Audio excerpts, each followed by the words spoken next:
네, 감사합니다. 잘 들리시는 것 같습니다. 네, 하나님께서 오늘 우리에게 주신 말씀은 베드로전서 2장 9절 한 절입니다. 우리 다 함께 큰 소리로 읽어보도록 하겠습니다. 시작.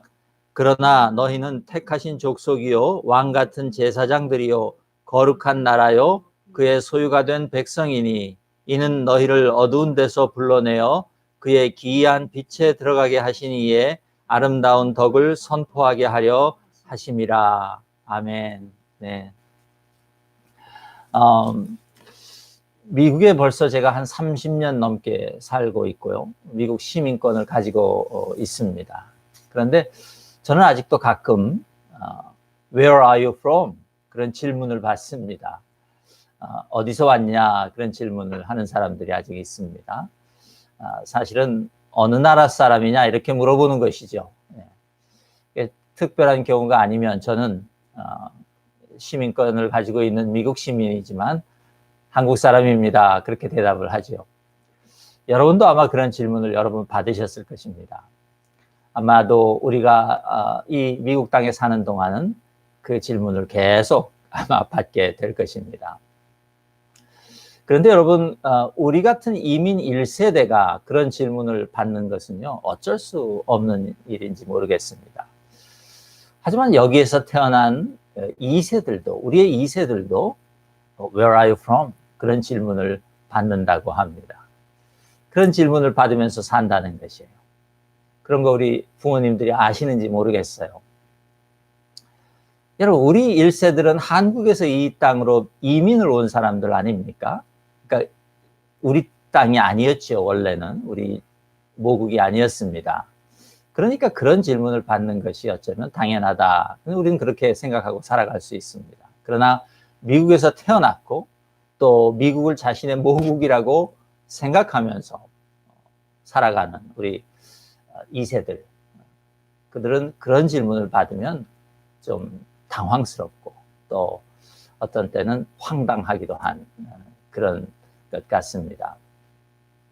왜냐하면 그 질문 속에는 당신 외국인이지 그런 전제가 깔려 있기 때문에 그런 것이죠. 그러니까 보통 백인들이 그런 질문을 하면, 유색인종들에게 그런 질문을 하면 우리의 생김새나 우리의 피부 같은 것, 그 겉모습을 보고 외국인이라고 단정을 하고 질문하는 것입니다. 그래서 우리 2세들은 그런 질문을 받으면 화가 나기도 하고 그렇다고 합니다. 제가 들어보니까요. 네. 그리고 그런 질문을 하는 그 백인들을 향해서는 당신 인종차별주의자지 하는 그런 또 편견이 섞인 그런 마음이 들기도 한다고 합니다. 여러분, 그렇게 보면 어쩌면 우리 1세들이나 2세들이나 다 백인들에게는 영원히 외국인이고 또 나그네 같은 그런 존재가 아닐까 생각을 해봅니다. 베드로 사도는요, 자기 편지를 써 보내는 성도들을 향해서 그들이 있는 땅에서 나그네다 그렇게 불렀습니다. 1장 1절에서 우리가 본 것처럼 사도는 그들을 흩어진 나그네들이다 그렇게 불렀죠. 또 2장 11절에 보시면 그 성도들을 향하여 거류민과 나그네 같은 너희들 그렇게 말했습니다. 그러니까 사도가 지금 성도들을 향해서 나그네다고 한 그 단어는요, 자기의 모국이 아닌 타국에 자리 잡고 사는 사람을 지칭하는 것입니다.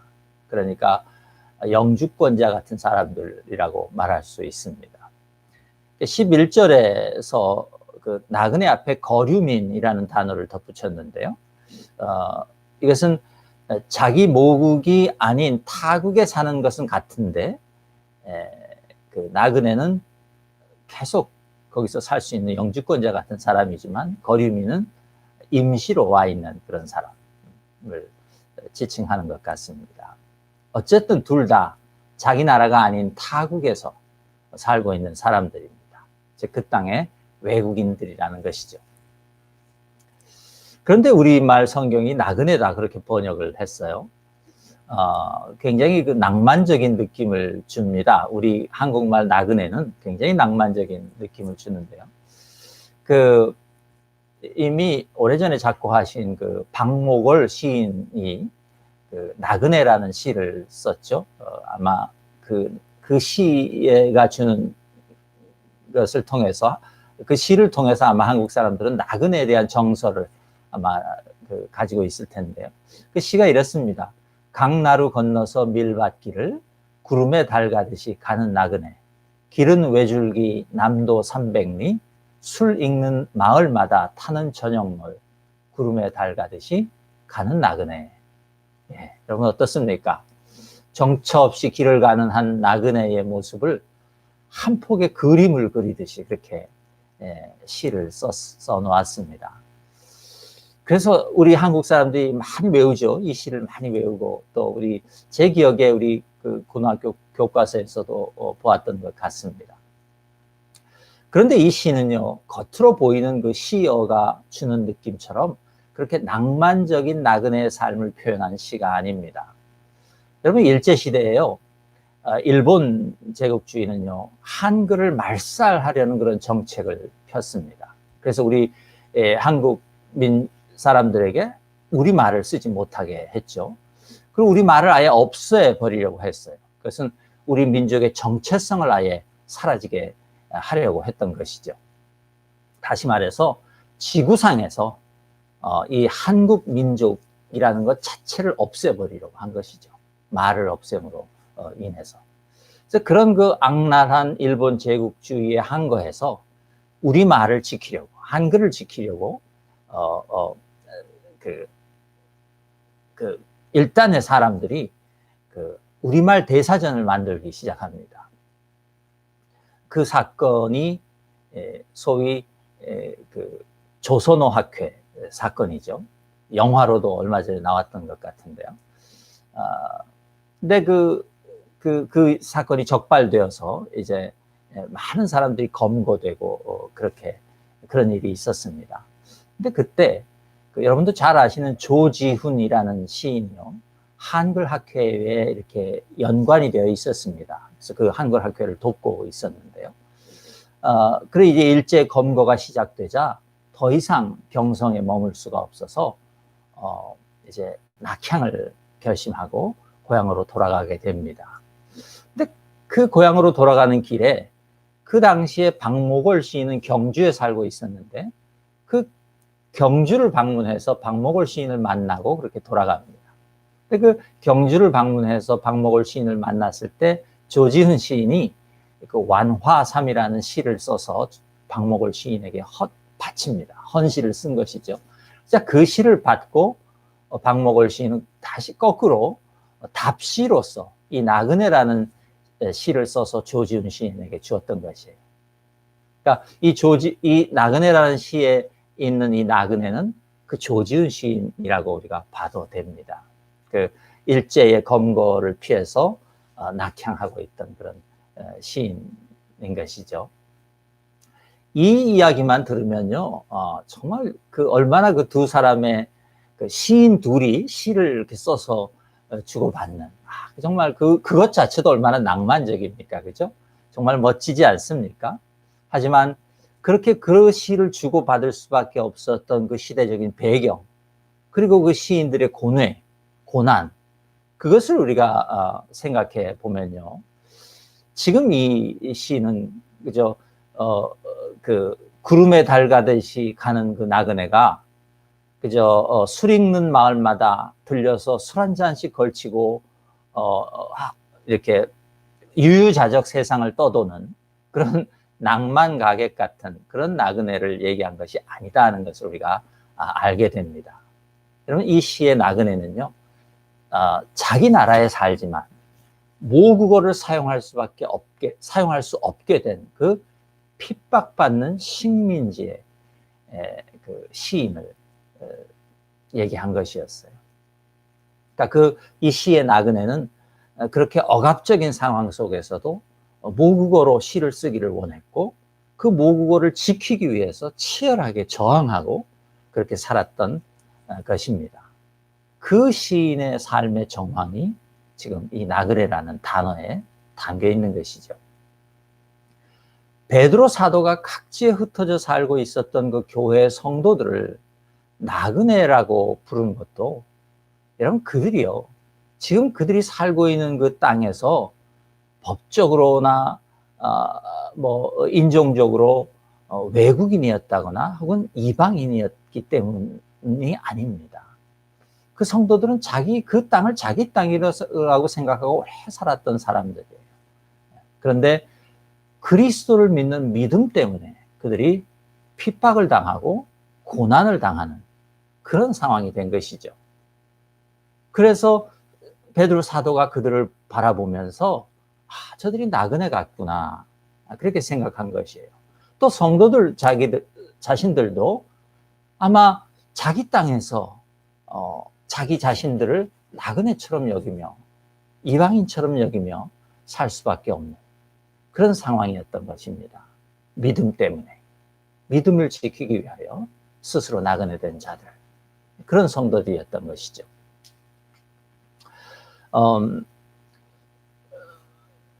성도들은 그 믿음 때문에 고난을 받아야 했습니다. 그리스도 예수를 믿는 그 믿음 때문에 자기 땅에서 스스로 나그네 같은 존재가 되어야 했습니다. 여러분, 아까 말씀드린 그 시인들이요, 우리 한국의 시인들이 그 일제시대에 그 자기의 모국어를 지키기 위해서 그 고난을 당했습니다. 모국어가 없이 어떻게 시를 쓸 수 있으며 시인으로서 살아갈 수 있겠습니까?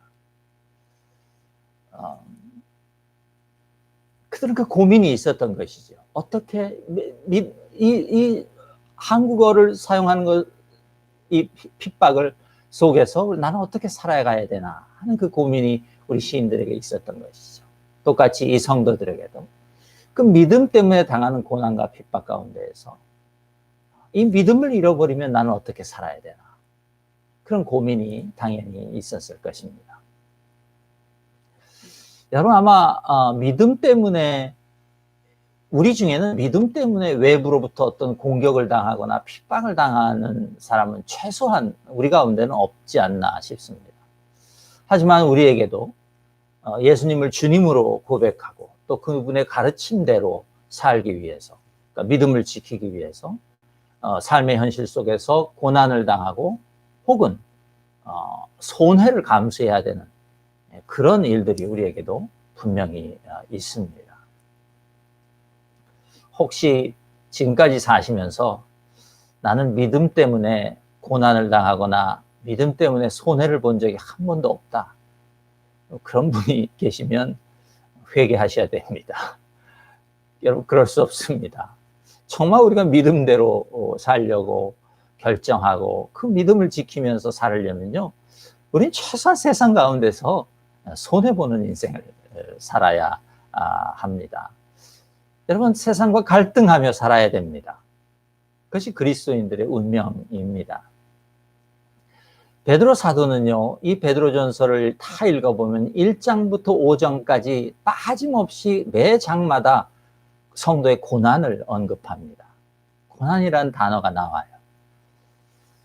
그런데 이 베드로 사도의 편지를 지금 받아서 읽고 있는 이 성도들이 받는 고난은요, 우리가 흔히 초대교회 성도들이 받았던 그 황제의 핍박, 그 로마 제국 전체에 걸쳐서 밀려오던 그런 정치적인 억압과 핍박과 그런 것들하고는 조금 성격이 달라 보입니다. 왜냐하면 2장 11절부터 4장 마지막까지를 여러분 쭉 읽어보시면 이제 성도들이 당하는 고난이 어떤 것이었는지 그 구체적인 그 예들을 우리 베드로 사도가 말해주고 있는데, 그것들을 읽어보면요, 대부분 성도의 일상 속에서 일어나는 일들, 우리의 일상의 삶과 연관된 그런 일들이었던 것을 우리가 알게 됩니다. 그러니까 믿음을 지키기 위하여 지금 이 성도들은 그 자기 일상적인 삶 속에서 고난을 당하고 있었다, 그 말입니다. 여러분, 근데 사실 우리가 생각해 보면요, 성도만 나그네입니까? 그렇지 않습니다.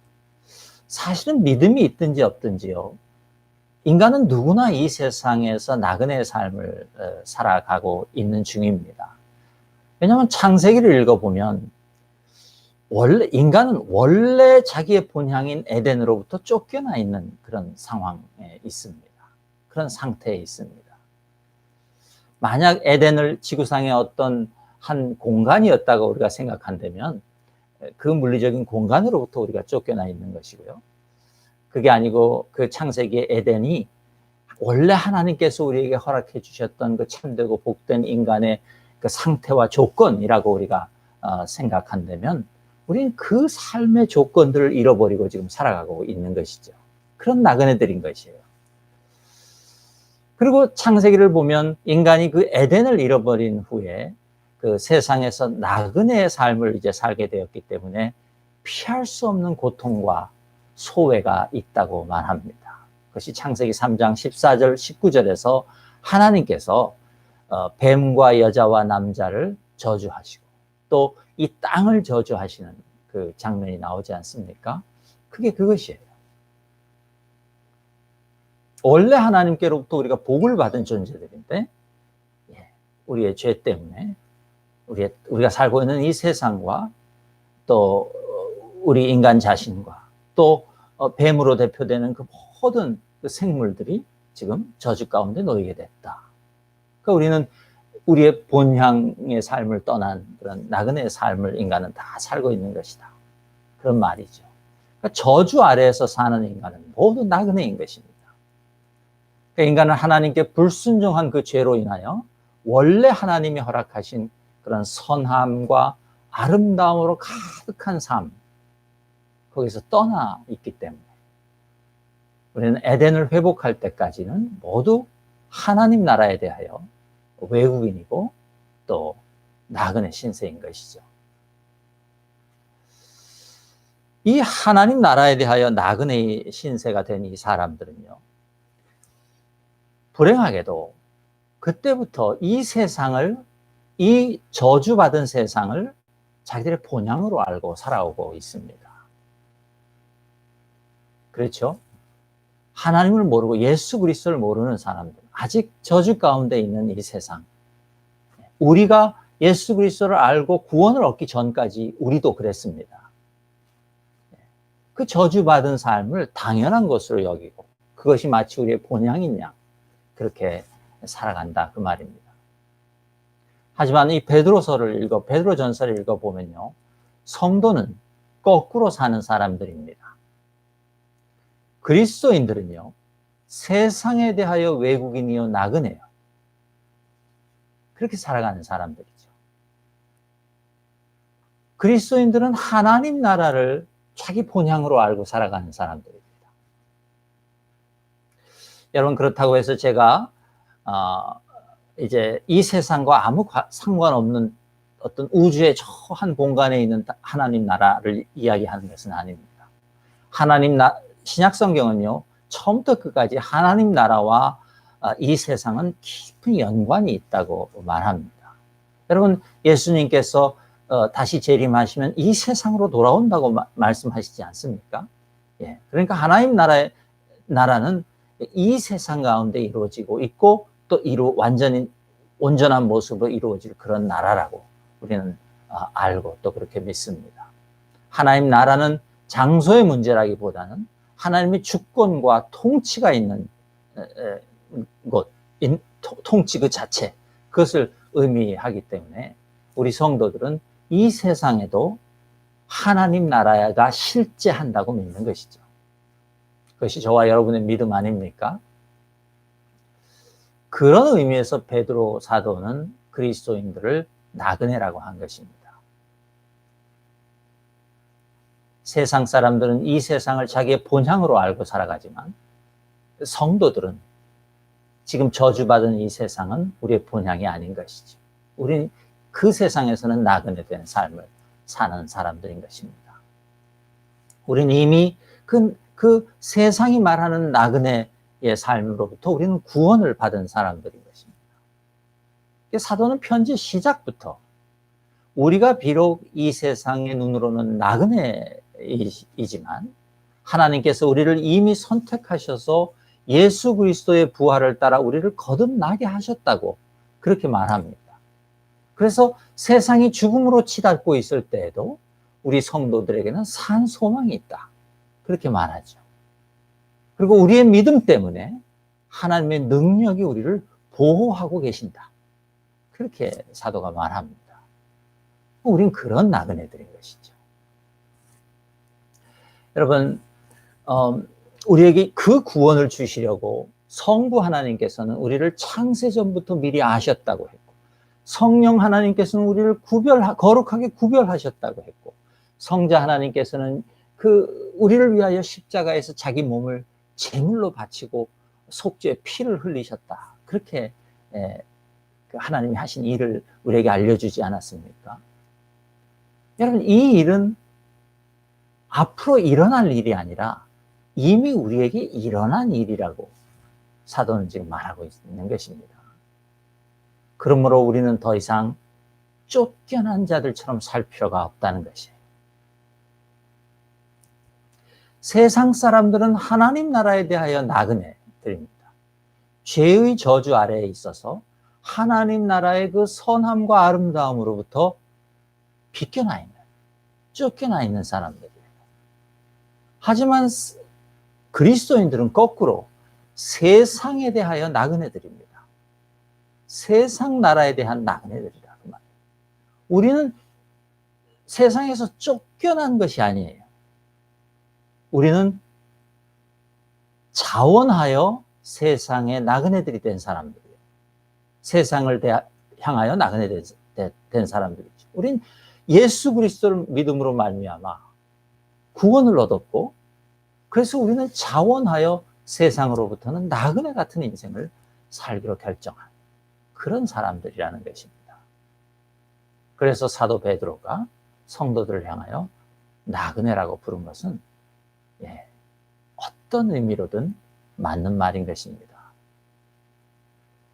우리는 이 세상을 나그네처럼 살기로 결정한 그런 믿음의 시인들이다.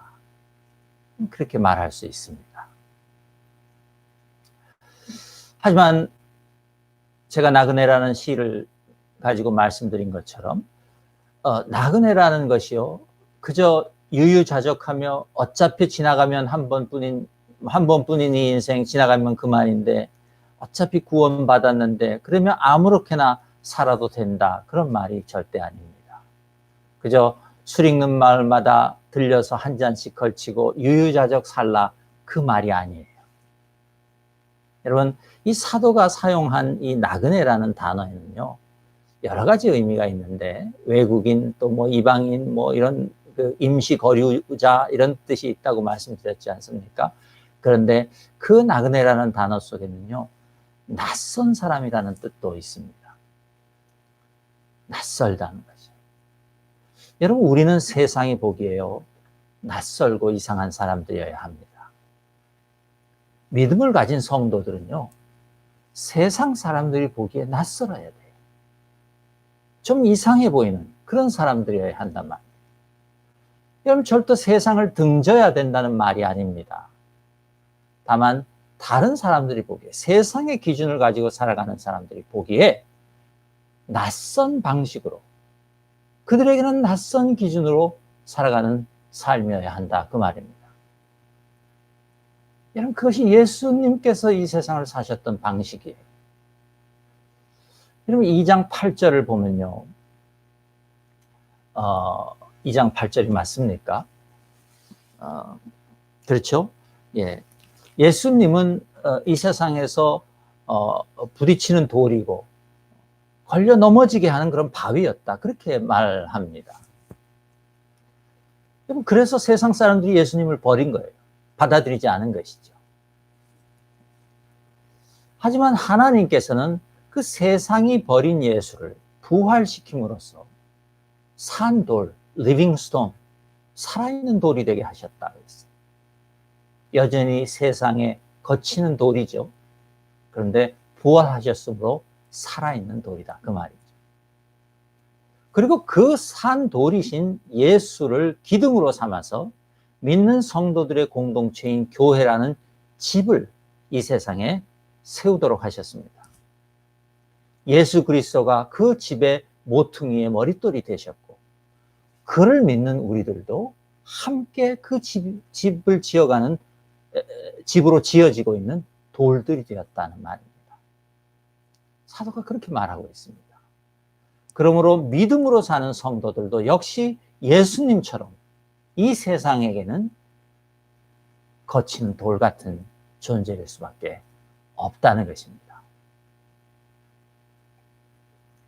여러분, 아까도 제가 잠깐 웃으면서 여쭤봤지만, 우리 성도들이 이 세상을 살면서요, 주님을 믿는 믿음 때문에 세상으로부터 버림받는 경험, 그것까지는 아니라 할지라도 한 번도 믿음 때문에 세상과 불화해보거나 다투어 본 적이 없다. 여러분, 만약에 그런 분이 계신다면요, 한번 생각해 보셔야 합니다. 그런 분은 혹시 이 세상을 나그네로 사는 것이 아니라 이 세상을 본향으로 여기며 살아오지 않으셨나? 여러분, 한번 생각해 보셔야 돼요.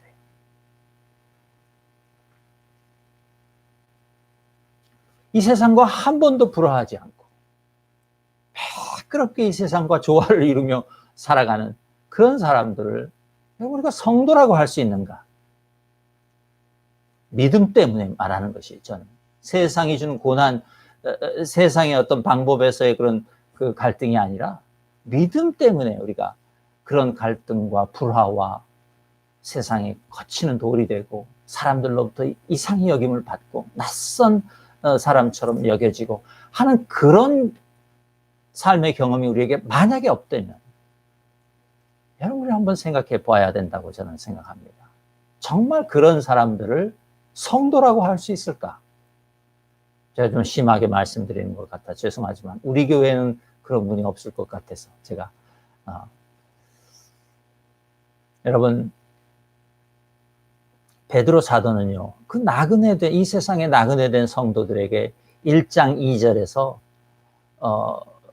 그 성부, 성자, 성령 삼위일체 하나님께서 무슨 일을 하셨는지, 그 나그네들을 구원하시기 위해서 무슨 일을 하셨는지 장엄하게 보여주었습니다. 구원받은 성도들의 삶에는 그토록 놀랍고 경이로운 하나님의 일하심이 있었다. 성부, 성자, 성령의 그 일하심이 있어서 우리가 구원받았다. 그것을 정말 장엄하고 경이로운 모습으로 보여주지 않았습니까?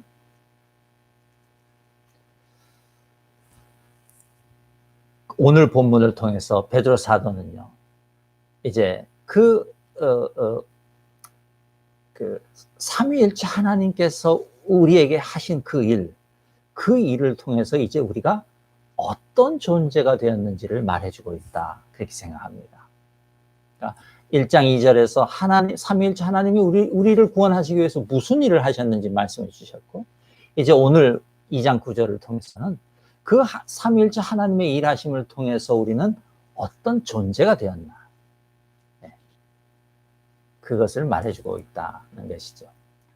한번 볼까요? 너희는 택하신 족속이요 왕 같은 제사장들이요 거룩한 나라요 그의 소유된 백성이니, 이렇게 말했습니다. 먼저 성도는 하나님의 택하신 민족, 하나님이 선택하신 사람들입니다. 4절에서 예수님에 대하여 말씀하시면서 2장 4절에서 사람들은 그를 버렸지만 하나님은 예수님을 택하셨다, 그를 택하셨다, 그렇게 말했죠. 그래서 그 예수님이 보배로운 산 돌이 되셨다, 그렇게 말했습니다. 그러므로 우리 성도들은요, 예수님 안에서 그 예수님이 가진 지위와 권세를 함께 나누는 사람들이 되었다, 그 말입니다. 예수님을 하나님께서 선택하셨고, 그래서 예수님 안에 그 모든 이 세상의 권세와 파워들이 무릎 꿇게 하셨다고 하지 않았습니까? 그리고 이제 2장 9절에서 우리를 선택하셨다고 하지 않습니까? 예수 그리스도 안으로 우리를 선택하신 것이죠. 그러므로 그 말은 그 예수 그리스도 안에 하나님 아버지께서 주신 그 모든 지위와 권세가 우리도 나눌 수 있는 것이 됐다 그 말이에요. 우리는 예수 그리스도가 가지고 계신 권세와 지위를 나누는 사람들이다. 지금 그 놀라운 말을 지금 하고 있는 것입니다.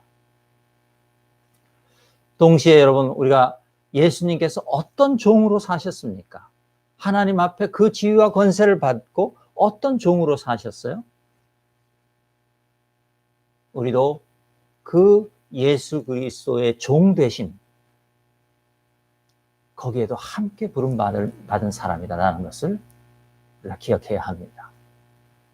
예수님 안에서 우리가 얻은 지위와 권세, 그리고 예수님이 하나님 앞에서 가지셨던 그 종의 역할, 이것을 우리도 다 가졌다는 거죠. 원래 이것은 누가 받았었습니까? 이스라엘 민족이 받았던 것이에요. 그런데 이스라엘 민족이 그것을 거부했어요. 이제 하나님께서는 예수를 믿는 교회와 성도들에게 그것을 주셨다. 지금 베드로 사도가 그 말을 하고 있는 것입니다. 여러분, 선택받은 사람이라는 게 무슨 뜻인지를 여러분 꼭 기억하실 수 있기를 바랍니다. 두 번째로 성도는요, 왕 같은 제사장들이다 그랬습니다. 여러분, 왕 같은 제사장이라고 우리 성경에 되어 있는데 왕의 제사장들이다 그 말이에요. 여기서 왕은 누굽니까? 주님입니다. 예수 그리스도입니다. 그 왕의 제사장들이에요. 여러분, 제사장들은요, 원래 무슨 일을 하는 사람들입니까?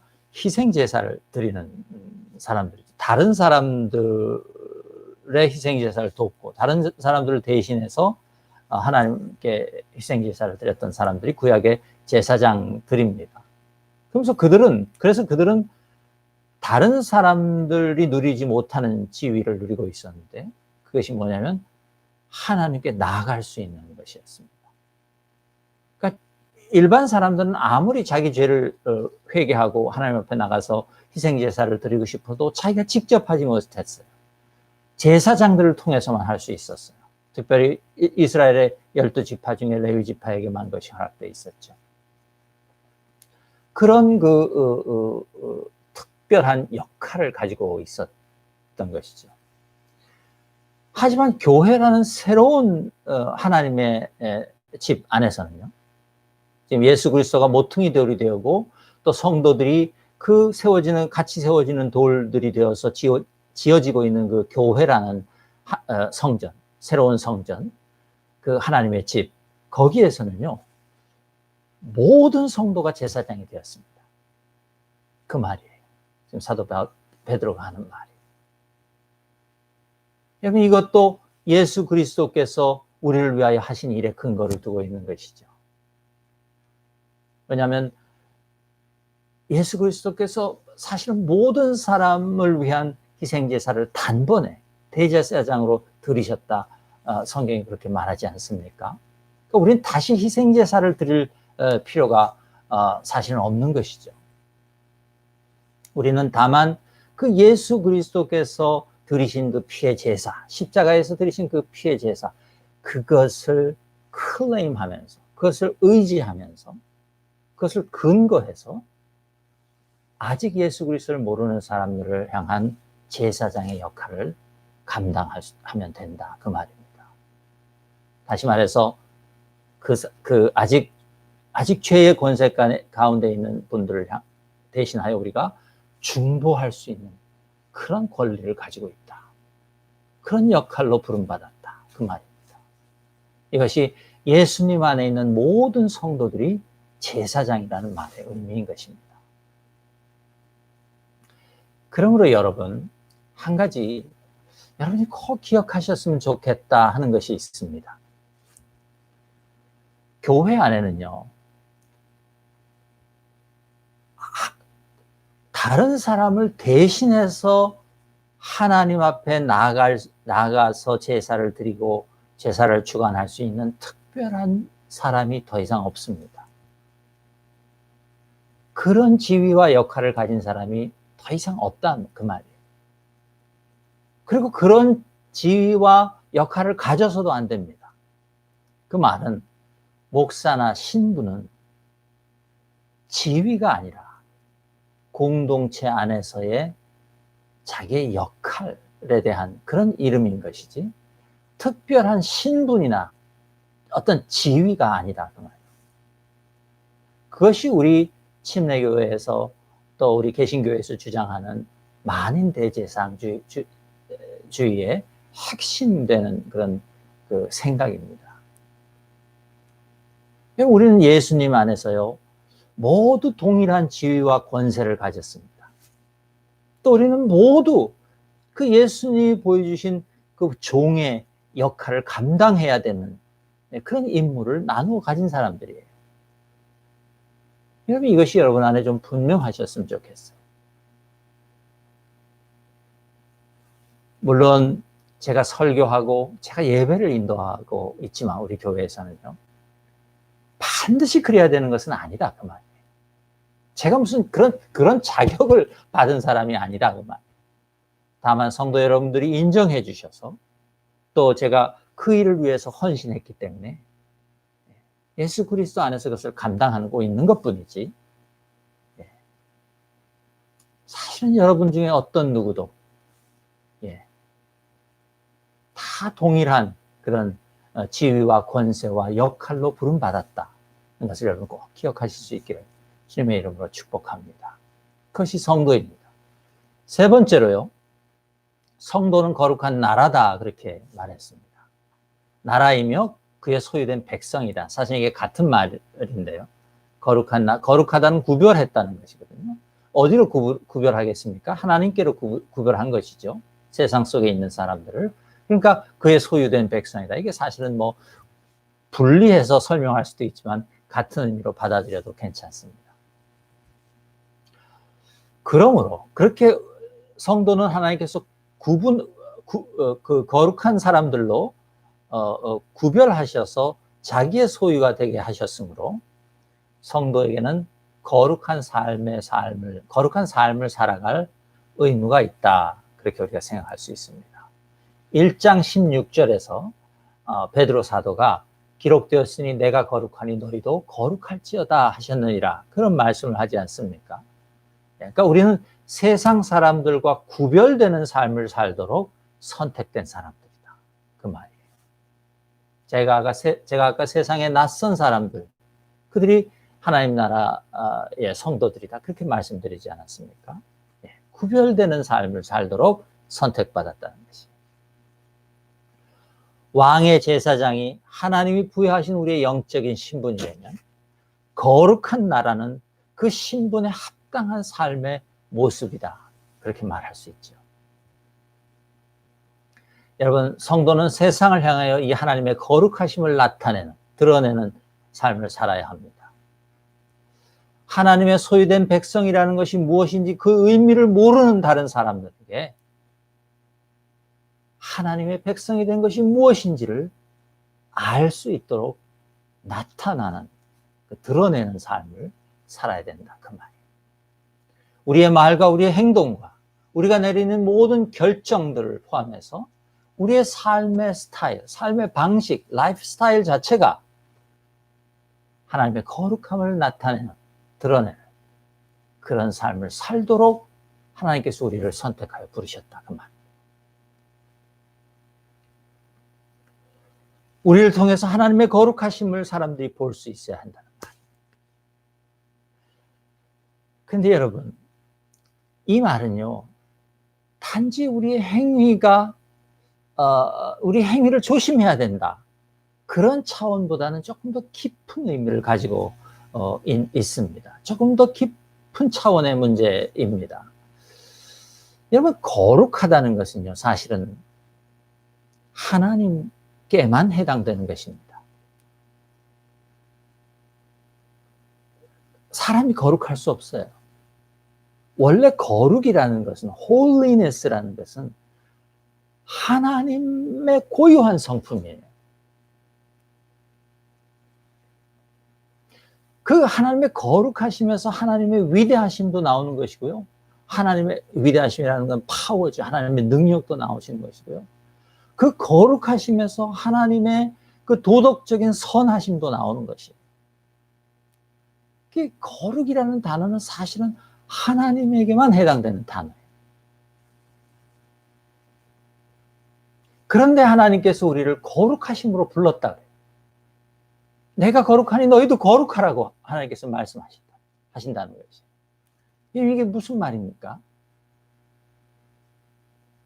하나님의 거룩하심에 참여하라 그런 말입니다. 하나님의 성품에 참여하라 그런 말입니다. 우리의 노력으로 이룰 수 있는 것은 아니에요. 우리가 아무리 무슨 애를 쓴다고 해도 하나님의 거룩하심을 닮은 사람이 삶을 살 수 있겠습니까? 불가능합니다. 여러분, 우리가 아무리 1000번, 10,000번, 100,000번 회개한다 할지라도 여러분, 우리의 그 회개가 하나님의 거룩하심의 그 무게에 무게와 동일한 그런 무게가 될 수 있겠습니까? 불가능합니다. 안 됩니다. 그런데 하나님께서 우리를 당신의 거룩하심에 참여하라고 말씀하세요. 여러분, 그래서 그것은 우리가 할 수 있는 일이 아니에요. 오직 우리가 예수 그리스도를 믿음으로 그 예수 그리스도 안으로 들어갈 때에, 그리고 그 예수 그리스도 안에서 우리에게 역사하시는 성령을 신뢰할 때에, 그때에만, 다시 말해서 그 예수 그리스도의 사랑과 성령의 일하심에 우리를 맡길 수 있을 때에만 살 수 있는 삶, 그것이 거룩한 삶입니다. 우리가 그렇게 믿음으로 예수 그리스도 안에 들어가고 성령의 그 역사하심에 우리를 맡길 때에 우리에게서는 당연히 세상 사람들에게 낯선 삶의 방식들이 나타날 것입니다. 왜냐하면 그것은 하나님의 것이기 때문에 그렇습니다. 그럴 때 어떤 사람들에게는 그런 우리의 삶의 방식이 거치는 돌이 되고 걸려 넘어지게 하는 바위가 될지 모르겠습니다. 그러나 우리는 그런 삶으로 부름받은 사람들이라는 것을 여러분 명심하실 수 있기를 주님의 이름으로 축복합니다. 여러분, 성도는요, 자기 자신에 대한 이 세 가지 진리를 잊어버리면 안 됩니다. 우리는 예수 안에서 하나님의 선택받은 자로서 예수님의 지위와 권세를 부여받았으며 그 예수님과 함께 하나님 아버지를 섬기는 종의 역할을 함께 부여받았습니다. 우리는 모두가 동등하게 왕의 제사장으로서 자유롭게 하나님 앞으로 나아갈 수 있게 되었으며 동시에 다른 사람들을 중보하여 하나님 앞으로 인도할 수 있는 그런 자격도 받은 것입니다. 우리는 거룩함이라는 하나님의 성품에 참여하도록 부름받은 사람들입니다. 예수님의 사랑과 성령의 역사하심에 내 삶을 맡겨드릴 때에 우리는 그 거룩함을 이루어 나갈 수 있게 되는 그런 사람들이라는 것입니다. 여러분, 우리가 어떤 존재인지에 대한 이 세 가지 진리는요, 1장 2절에서 베드로 사도가 말한 우리를 구원하시기 위하여 성부, 성령, 성자 세 분 하나님께서 하신 그 놀라운 일들과 함께 교회와 성도들이 결코 잊어버려서는 안 되는 그런 우리의 거룩한 삶의 가장 필수적인 지식이다. 저는 그렇게 생각합니다. 여러분, 이 지식은요, 자동차의 엔진 오일과 같습니다. 여러분, 우리가 아무리 새 차를 사서 타고 다닌다 할지라도, 우리가 정말 아무리 예수님으로부터 그 구원받고 우리가 믿음을 고백하고 구원받은 삶을 산다 할지라도, 여러분, 자동차가 엔진 오일이 떨어지면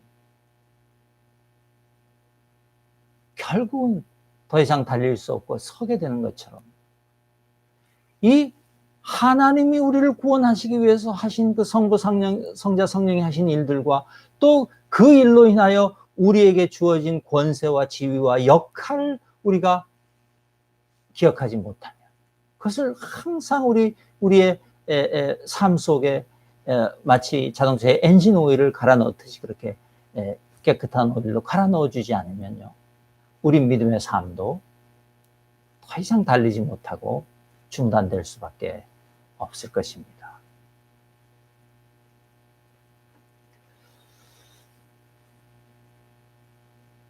여러분, 이 진리가 우리 가운데서 사라지게 되면요, 더 이상 우리가 믿음으로 살지 못하고 세상의 나그네가 아니라 잘못하면 하나님 나라의 나그네로 전락하게 될 수 있습니다.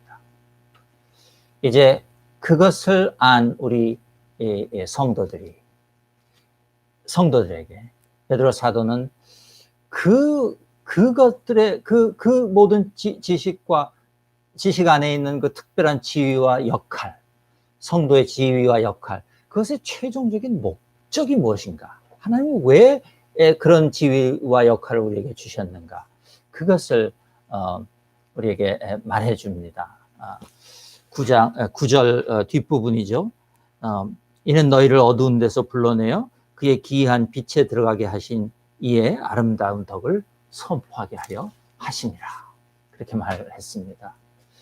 여러분, 그 옛날 모세를 통해서 이스라엘 민족을 애굽으로부터 불러내어서 당신에게로 오게 하셨던 그 하나님께서 이제 예수 그리스도를 통하여서 우리 모두를 죄의 어둠으로부터 불러내어서 당신의 은혜의 그 기이한 빛 안으로 들어오게 하셨다는 것이죠.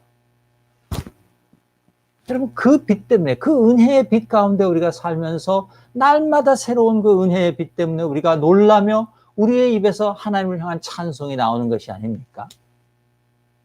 그리고 그럴 때 우리의 고난은 우리를 더 깊은 거룩함으로 인도하지 않겠습니까?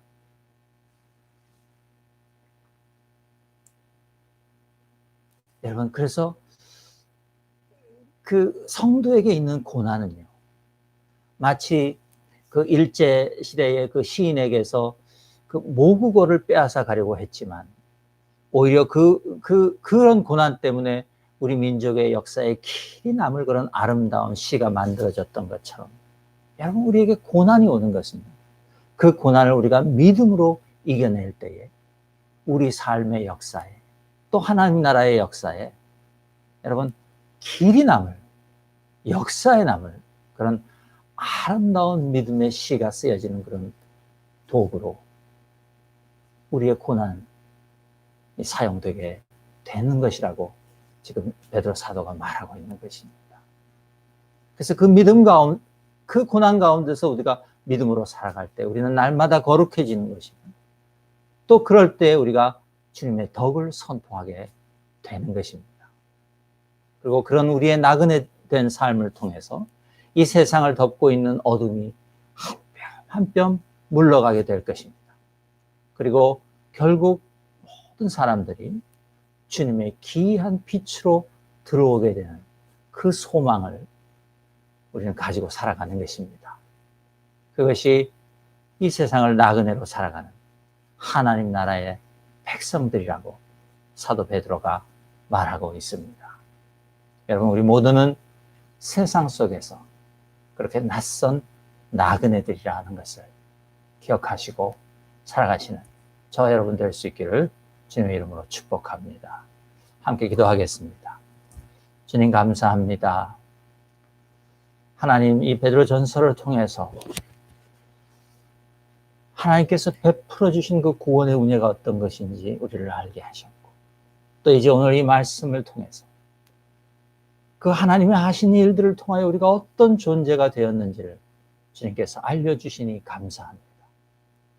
하나님, 우리가 우리 자신이 어떤 존재인지를 명확하게 기억하고 살아가는 자들 되기를 원합니다. 하나님, 우리를 도와주옵소서.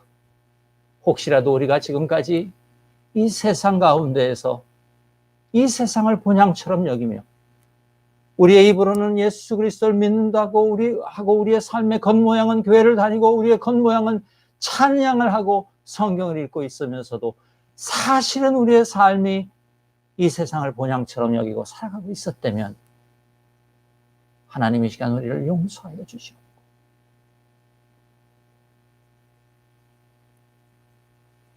다시 한번 이 베드로 사도의 이 말씀이 우리의 영혼 속에 깊이 박히게 뿌리내리게 하여 주셔서 하나님, 우리가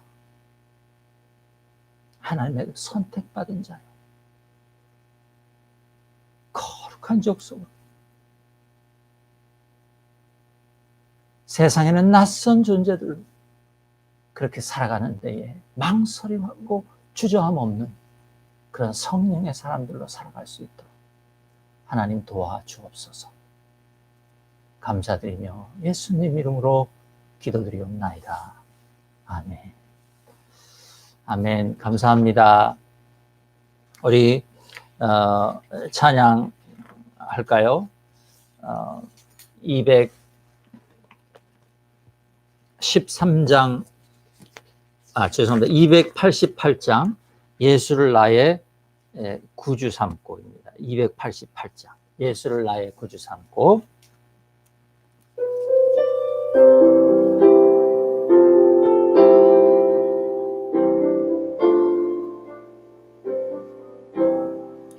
예수를 나의 구주 삼고 성령과 피로써 거듭나니 이 세상에서 내 영혼이 하늘의 영광 누리도다.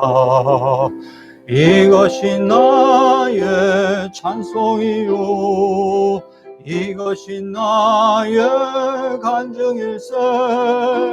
나 사는 동안 끊임없이 그 주를 찬송하리로다.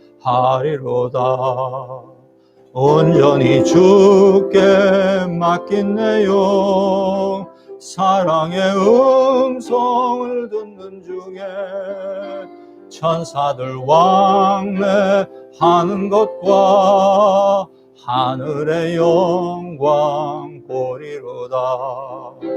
이것이 나의 간증이요, 이것이 나의 찬송일세. 나 사는 동안 끊임없이 구주를 찬송하리로다. 주 안에 기쁨 누림으로 마음의 풍랑이 잔잔하니 세상과 나는 간 곳 없고 그 속한 주만 보인. 이것이 나의 간증이요, 이것이 나의 찬송일세. 나 사는 동안 끊임없이 그 주를 찬송하리로다.